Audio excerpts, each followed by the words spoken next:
Assalamu alaikum, dear student. Exercise number 1.6, part 2.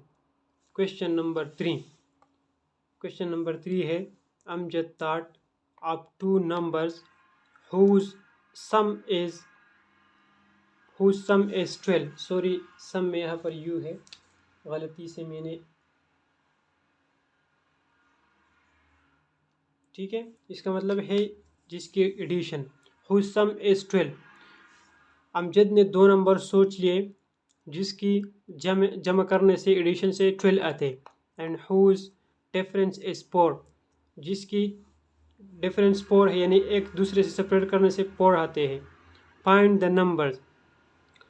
Amjad एक लड़का है, इसने दो नंबर ऐसे सोच लिए जिसकी एडिशन से तो 12 आते हैं लेकिन जिसके सब्ट्रैक्शन थे से 4 आते हैं. लेकिन इसकी मतलब ये है डिफरेंस की, अगर हम दूसरे नंबर को पहले नंबर से सब्ट्रैक्ट करते हैं तो हमारे साथ आंसर 4 आते हैं. चल सॉल्यूशन की तरफ.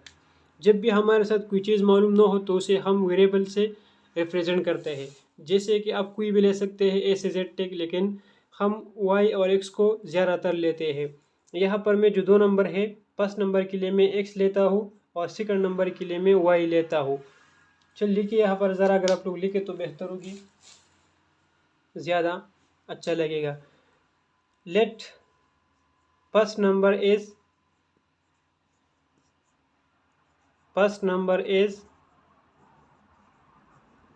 क्या है, इज 100, या इधर इक्वल की साइन लिखे, इज 100. एंड सेकंड नंबर क्या होगा, इज वाई. यहाँ क्या करें, then according to the given condition. Given condition का मतलब यह है कि जो क्वेश्चन में कंडीशन दी गई है कि इसका सम ये होगा और डिफरेंस होगा. गिवन कंडीशन दी गई शराइत के मुताबिक, यानी x plus y is equal to 12 है, ठीक है, और x minus y is equal to 4 है. तो मतलब ये है कि अगर हमारे साथ दो इक्वेशन हो, इसमें वेरिएबल अननोन हो, तो इसको हम किस तरह से सॉल्व करेंगे. इससे पहले आप लोगों ने मैट्रिक्स इन्वर्जन मेथड और क्रीमर रूल के बारे में पढ़े थे, तो आप लोगों को मालूम है कि इस क्वेश्चन को हम किस तरह सॉल्व करेंगे. उनमें से एक मेथड पर आप इन क्वेश्चन को सॉल्व कर सकते हैं. जिस तरह मैं यहाँ पर एक मेथड उससे चूजता हूँ, तो हम सबसे पहले क्या करते हैं, मैं इसको मैट्रिक्स फॉर्म में लिखता हूँ, writing in the form of matrix. मैं क्या करूँगा, इसको वेरिएबल यहाँ लिखता हूँ, और यहाँ पर कोएफिशिएंट, वेरिएबल के कोएफिशिएंट यहाँ 1 है, x की भी 1 है, y की भी 1 है, दूसरी इक्वेशन में x की 1 है, y की -1 है, ठीक है. यहाँ क्या करता हूँ, यहाँ वेरिएबल लिखता हूँ इस मैट्रिक्स में, तो x y हो गया, और इस यहाँ पर आएगा 12 और 4. तो इससे मेरे साथ क्या बने, 3 मैट्रिसेस बने. अब मैं इसको नाम देता हूँ, इसको ए का नाम देता हूँ, और इसको x का, और इसको b का, ठीक है. अब according to the Cramer rule के मुताबिक, according to the creamer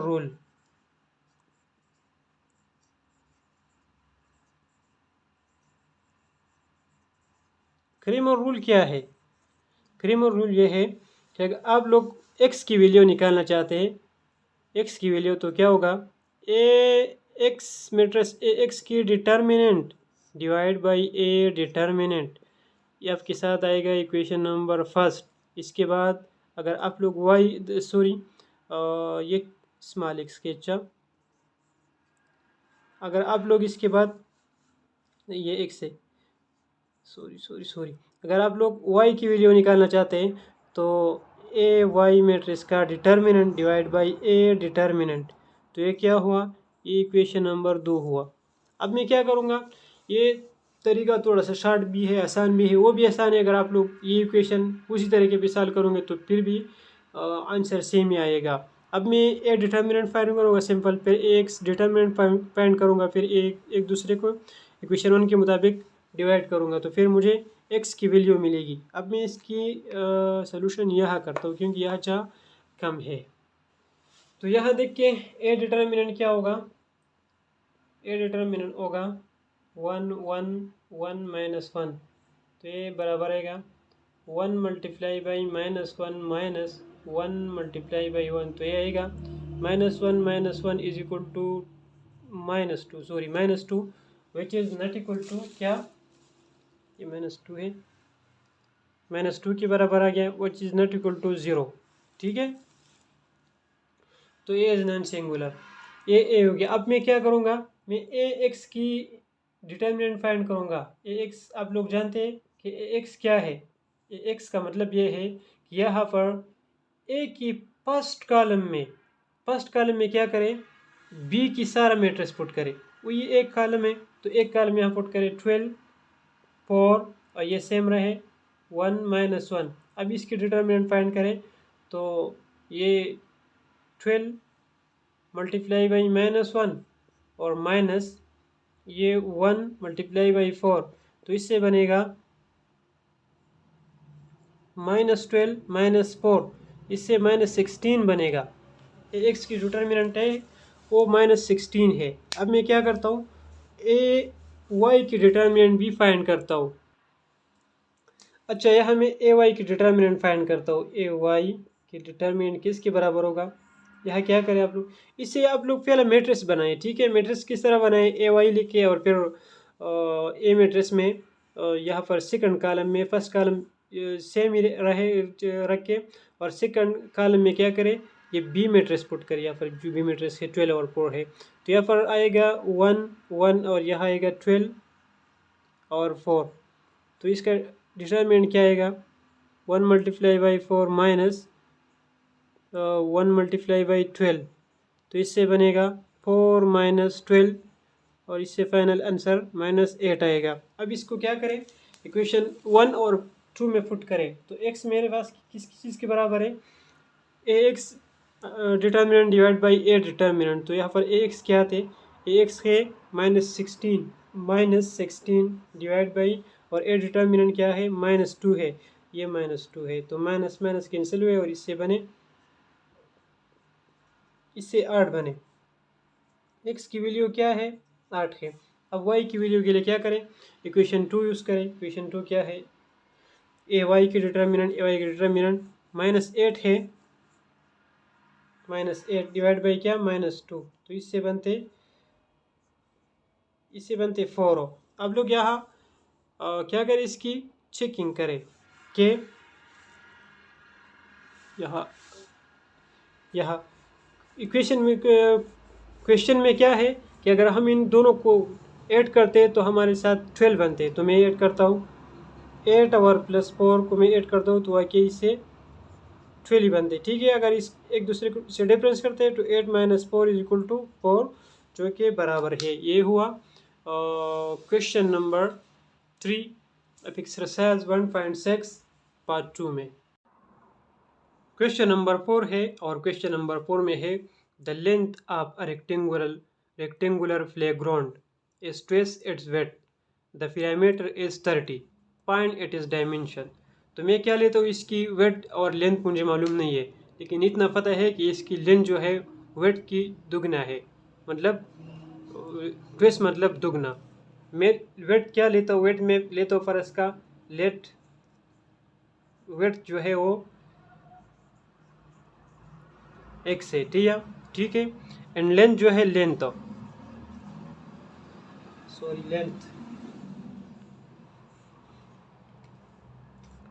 length में लेता हूँ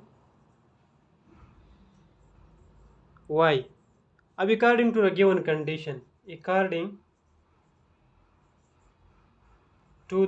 कंडीशन, क्वेश्चन में कौन सी कंडीशन गिवन है कि x = 2y, इसकी इसकी जो वेट्स है वो इसकी लेंथ की दुगनी है। ठीक है, तो मैं इसको क्या करता हूँ, ये 2y को इस तरफ ले आता हूँ, तो इससे क्या बनते हैं x - 2y = 0। इसको मैं इक्वेशन 1 देता हूँ। अब मैं इक्वेशन दूसरी कंडीशन की तरफ चलता हूँ। दूसरा कंडीशन इसमें क्या है, सेकंड कंडीशन है द पैरामीटर इज 30। तो पैरामीटर रेक्टेंगुलर की पैरामीटर का फार्मूला इधर हम लिखते हैं, यहाँ हम लिखते हैं, ठीक है।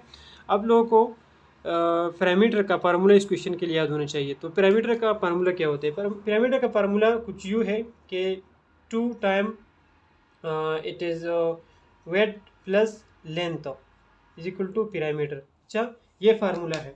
तो यहाँ मैं यहाँ क्या लिखूँगा, यहाँ इसकी वेट क्या है और लेंथ क्या है, यहाँ मैं लिखूँगा 2 टाइम एक्स माइनस 2y, ठीक है, सॉरी यहाँ प्लस 2y, सही है, इज इक्वल टू 30। मैं क्या करता हूँ, अब दोनों साइडों को 2 पर डिवाइड करता हूँ। तो इससे क्या बनते, इससे बनते 2 और 2 कैंसिल होते हैं और x plus 2y is equal to 30 divide by 2, ठीक है। तो ये 2 और 15, तो इससे फाइनल जो मुझे मिलता है equation x plus 2y is equal to 15। ये मेरे साथ इक्वेशन नंबर 2 हो गया। अब मैं क्या करूँगा, मैं इसको मैट्रिक्स फॉर्म में लिखता हूँ, इसको यहाँ मैं इसको मैट्रिक्स फॉर्म में लिखता हूँ, writing in the form matrix form. तो इससे जो मैट्रिक्स बनते हैं, पहले मैट्रिक्स में मैं क्या लिखता हूँ, कोएफिशिएंट को लिखता हूँ, एक्स और वाई की जो कोएफिशिएंट है वो यहाँ पर लिखता हूँ फर्स्ट रो में। तो यहाँ 1 है, -2 है, और यहाँ 1 है प्लस 2 है, ठीक है। एक मैट्रिक्स हुआ। दूसरे मैट्रिक्स में मैं सिंपल वेरिएबल ही लिखता हूँ, ठीक है, और फिर क्या करता हूँ, इक्वेशन की दूसरी साइड जो है 0 और 15 को यहाँ लिखता हूँ। अब यह मैं क्या करूँगा, इसको कौन सी तरीके से सॉल्व करूँगा। मेरे पास 2 तरीके हैं, एक मैट्रिक्स इन्वर्जन मेथड है और दूसरा क्रेमर रूल है। आप जो भी इस्तेमाल करें आंसर सेम ही आएगा, लेकिन मैं यहाँ पर क्या करता हूँ, मैं क्रेमर रूल के इस्तेमाल करता हूँ क्योंकि वो थोड़ा सा शार्ट है। तो मैं यहाँ पर क्या करूँगा, मैं क्रेमर रूल को इस्तेमाल करूँगा। According to the Cramer rule मैं यहाँ लिखता हूँ, according to the Cramer rule. Cramer rule क्या कहते हैं, क्रेमर रूल कहते हैं कि आपके साथ y जो है x जो है, x is equal to A x determinant divide by A determinant, ये इक्वेशन 1 हो गया। और y किस चीज़ की बराबर है, y बराबर है A Y determinant divide by A determinant, ये इक्वेशन नंबर 2 हो गया, ठीक है। ये इक्वेशन 2 हो गया। अब मैं क्या करूँगा, मैं पहले ए का डिटर्मिनेंट मालूम करूँगा, फिर ए एक्स का डिटर्मिनेंट फाइंड करूँगा। तो ए एक्स क्या होगा, यहाँ पर ए तो हम सिंपल फाइंड करेंगे, लेकिन ए एक्स के लिए हम क्या करेंगे, इस ए मैट्रिक्स में इसको पर इसका मैंने नाम दिया कि ए, ये एक्स हो गया और ये बी हुआ, ठीक है। ए मैट्रिक्स में मैं ए एक्स के लिए क्या करूँगा, फर्स्ट कॉलम में सिंपल बी मैट्रिक्स पुट करूँगा। तो जब यहाँ मैं बी को पुट करता हूँ, मैट्रिक्स बनते ए एक्स और फिर एक्स मैट्रिक्स का डिटर्मिनेंट लेता हूँ, तो ये वैल्यू मेरे पास आते हैं। फिर इस वैल्यू को ए डिटर्मिनेंट की वैल्यू पर डिवाइड करता हूँ, मुझे एक्स मिलते हैं, ठीक है। यहाँ पर इसको मैं करता हूँ, देखिए आगे क्वेश्चन नंबर 4 है और क्वेश्चन नंबर 4 में है द लेंथ ऑफ। नेक्स्ट मैं क्या करता हूँ, नेक्स्ट मैं ए डिटर्मिनेंट फाइंड करता हूँ। इसमें से पहले ए डिटर्मिनेंट फाइंड करता हूँ। तो ए डिटर्मिनेंट क्या होगा, 1 - 2, 1 और 1। तो आप लोगों को पता है कि मैं क्या करता हूँ, 1 × 1 -2 मल्टीप्लाई बाई 1। तो इससे क्या बनता है, इससे 1 + 3 इज इक्वल टू 4।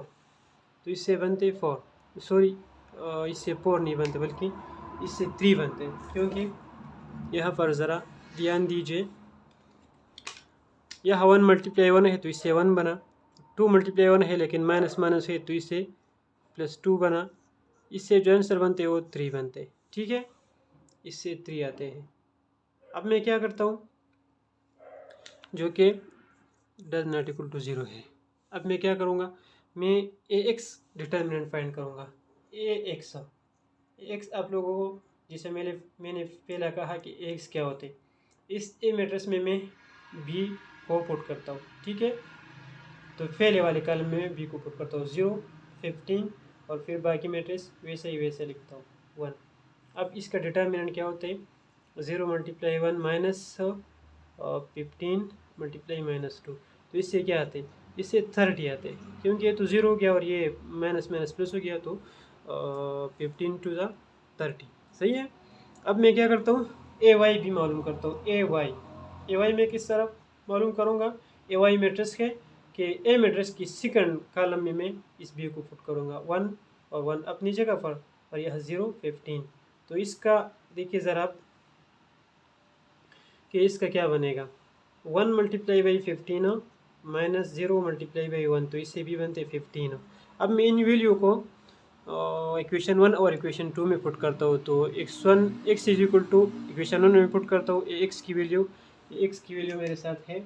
x की वैल्यू क्या है, x की वैल्यू ये है 30 है, ठीक है, ये x की वैल्यू है।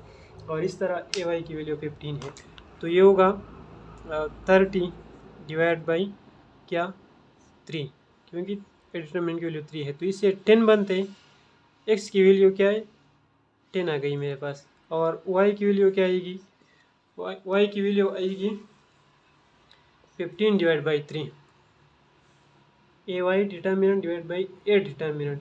तो ए डिटर्मिनेंट की वैल्यू 3 है, ए वाई की 15 है, तो इससे बनते, इससे 5 बनते। अब y की वैल्यू मेरे पास 5 आ गई। अब ऊपर जो इक्वेशन है दो, इन इक्वेशन में अगर मैं x और y की वैल्यू पुट करूँ तो ये सेटिस्फाई होगी। यहाँ पर देखिए ज़रा, यहाँ x की वैल्यू क्या है, x की वैल्यू 10 है। इस इक्वेशन की मैं बात करूँ, अगर इसमें पुट करूँ -2 और y की वैल्यू क्या है 5 है, तो इससे क्या बनते हैं 0 आते हैं। 10 - 10 इज इक्वल टू 0। अगर दूसरे में पुट करें इस वाले में तो 10 और plus 2 × 5 is equal to, sorry यहाँ पर एक बात है ना, तो जी बिल्कुल ठीक है, ये 15 है ना, तो ये भी 10 प्लस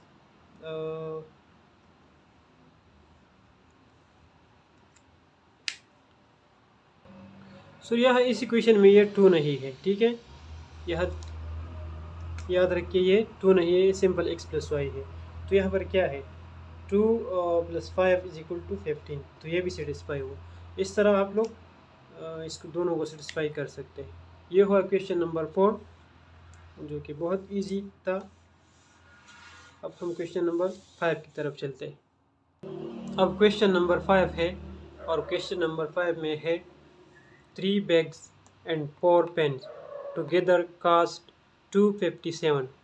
फर्ज का एक शख्स ने 3 पेन्स और 3 बैग्स और 4 पेन लिए, और इसकी दोनों की इकट्ठी कीमत 257 रुपये अदा की गई। Where 4 bags and 3 pens together cost 324 rupees. Find the cost of a bag and 10 pens. 10 pens की बात तो बाद में है, पहले हम एक की कीमत मालूम करेंगे कि एक बैग की क्या कीमत है और एक पेन की क्या कीमत है, ठीक है। तो मैं चलता हूँ एक्स को, पेन की कीमत जो है बैग की कीमत को एक्स से रिप्रेजेंट करता हूँ, ठीक है। कास्ट ऑफ बैग जो है वो, उसको मैं क्या दे, बैग, एक बैग की कीमत पर इसका मैं एक्स से रिप्रेजेंट करता हूँ। कास्ट ऑफ अ पेन की कीमत में किससे रिप्रेजेंट करता हूँ, मैं वाई से रिप्रेजेंट करता हूँ, ठीक है। तो अब मैं क्या करूँगा, फेल कंडीशन के मुताबिक, जो फेल कास्ट है उसके मुताबिक 3x + 4y is equal to 257। या ज़रा और करें, इसकी टुगेदर कास्ट मतलब इन दोनों की जमा इकट्ठी प्राइस 257 है। तो इसके मतलब ये है कि दोनों की प्राइस जमा है ना, कैलकुलेटर पर जल्दी से जमा किया और फिर 257 उसको दिया। तो मतलब यह है कि दोनों एक शख्स ने शॉपिंग की, दोनों चीज़ों की प्राइस जो कास्ट है वो 257 है। तो यहाँ पर इस तरह ही कंडीशन बनते हैं। अब दूसरी कंडीशन की ज़रा और करें, ये इक्वेशन नंबर 1 हो गया। अब दूसरी कंडीशन में 4 बैग्स एंड 3 फैंस, तो इससे क्या बनते हैं 4x plus 3y is equal to, इससे जो प्राइस बनते हैं वो 324 है। ठीक है, ये इक्वेशन नंबर 2 हो गया। अभी इन इक्वेशन लीनियर इक्वेशन बन के इनके दो तरीके हैं। अच्छा, सबसे पहले इसको क्या करें, मैट्रिक्स फॉर्म में लिखे, इसको मैट्रिक्स फॉर्म में लिखे। ठीक है, ये सबसे पहले इसमें करनी चाहिए। 3 है, यहाँ 4 है, और यहाँ पर 4 है, यहाँ पर 3 है, और यह इसके एक्स वाई का मैट्रिक्स हो गया। और यहाँ पर क्या है 257 है और 324 है, ये एक मैट्रिक्स बन गया। ठीक है, और ये एक और ये 3 मैट्रिक्स बन गया। अब इसको ए कहे और इसको एक्स का नाम दे दे और इसको बी का नाम। ठीक है, अब मैं क्या करूँगा, इसको मैं बहुत सारे दो तरीके हैं मैट्रिक्स के ज़रिए से, दो तरीके हैं यहाँ पर आपकी बुक में, लेकिन मैं इन दो में से एक इस्तेमाल करके इसकी वैल्यू निकालूंगा। अब मैं क्रेमर रूल की तरफ चलता हूँ, क्योंकि क्रेमर रूल थोड़ा सा आसान है, शार्ट है, आसान भी है और शार्ट भी है। और जो दूसरा तरीका है मैट्रिक्स इन्वर्जन, वो थोड़ी सी लॉन्ग है, बाकी वो भी आसान है। According to the Cramer rule, according to the Cramer rule, Cramer rule क्या कहते हैं, क्रेमर रूल कहते हैं कि x की वैल्यू बराबर होगी A x determinant divide by A determinant. ये इक्वेशन तो ऊपर 1 और 2 है, तो ये प्लस का a हो गया, और यहाँ पर y is equal to A Y determinant divide by A determinant, ये इक्वेशन b हो गया। ठीक है, अब मैं क्या करता हूँ, मैं करूँगा आगे ए के डिटर्मिनेंट निकालता हूँ और फिर एक्स के डिटर्मिनेंट निकालता हूँ, ए वाई के डिटर्मिनेंट निकालता हूँ, और फिर इन इक्वेशन में पुट करके एक्स और वाई की वैल्यू फाइंड करूँगा। अब मैं सबसे पहले ए की जो डिटर्मिनेंट है वो मालूम करता हूँ, ए डिटर्मिनेंट। ठीक है, यहाँ पर ए डिटर्मिनेंट क्या बनेगा, ए डिटर्मिनेंट बनेगा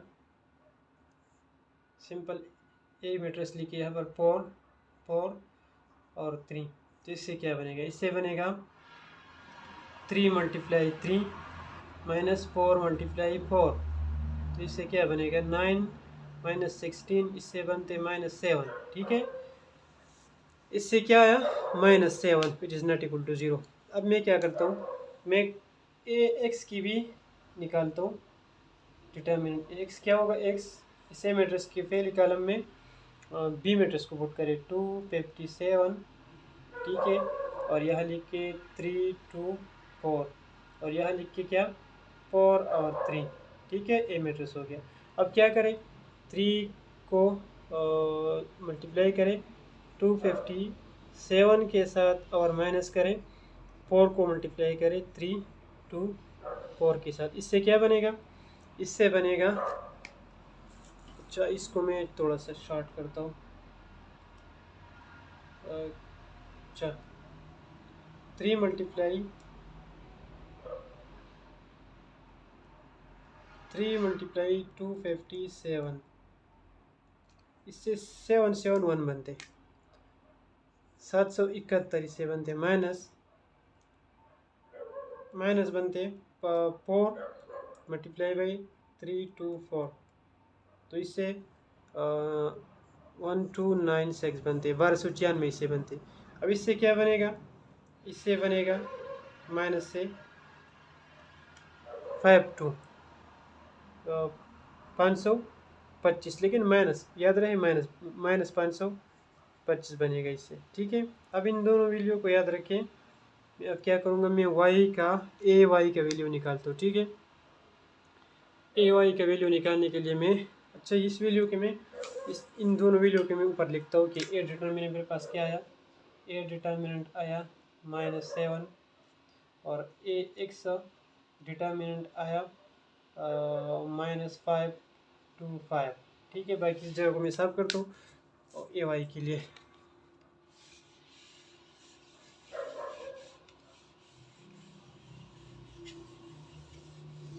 तो यहाँ मैं क्या करता हूँ, यहाँ मैं ए वाई की डिटर्मिनेंट फाइंड करता हूँ। ए वाई क्या होगा, ए वाई ए मैट्रिक्स की पहली कॉलम सेम रख के और दूसरी कॉलम में बी की मैट्रिक्स पुट कर, जो कि 257 है और 324 है। अब क्या करता हूँ मैं, यहाँ देखिए ज़रा, 3 मल्टीप्लाई बाई 2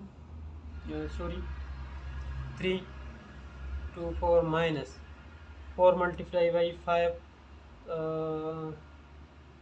2 5 7। तो इससे क्या बनेगा, इससे बनेगा, यहाँ पर मैं शार्ट करता हूँ, ये टाइम थोड़ा सा बचे। 3 मल्टीप्लाई बाई 3 2 4, तो इससे बनते 9 7 2 और माइनस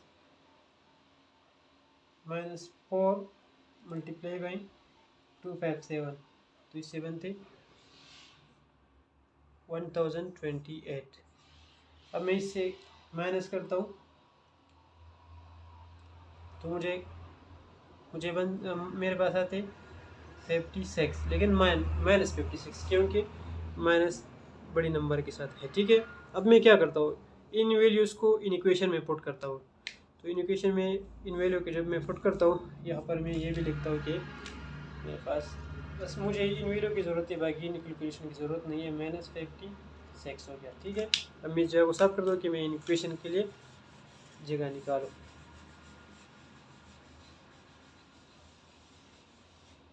ठीक है, तो यहाँ क्या बनेगा, x किस चीज़ की बराबर है कि x बराबर है कि x डिटर्मिनेंट जो कि -525 है और a डिटर्मिनेंट -7 है। माइनस माइनस कैंसिल हुआ और ये इससे बनते 7, ये 49 हो गया और ये 3, तो 5, तो इससे बनते 75। ठीक है, यानी x की वैल्यू 75 आ गई।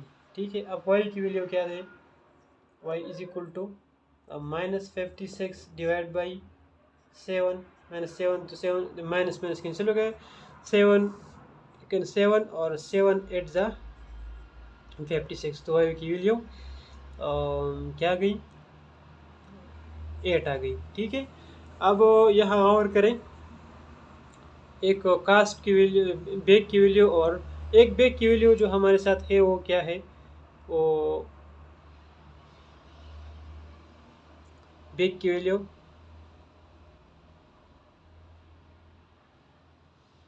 अच्छा यहाँ ज़रा और करें तो ठीक है। एक फिन की वैल्यू कीमत 8 है, 8 रुपये है, और एक बेग की कीमत जो है वो 75 रुपये है। तो यहाँ पर 10 पेंस की कीमत फाइंड करें। 10 पेंस की कीमत क्या करें, फाइंड करें। तो सिंपल क्या करें, 10 मल्टीप्लाई बाई 8 हो, तो इससे क्या बनते 80। 10 पेन की कीमत क्या होगी, 80 रुपये होगी। तो ये हुआ क्वेश्चन नंबर 5।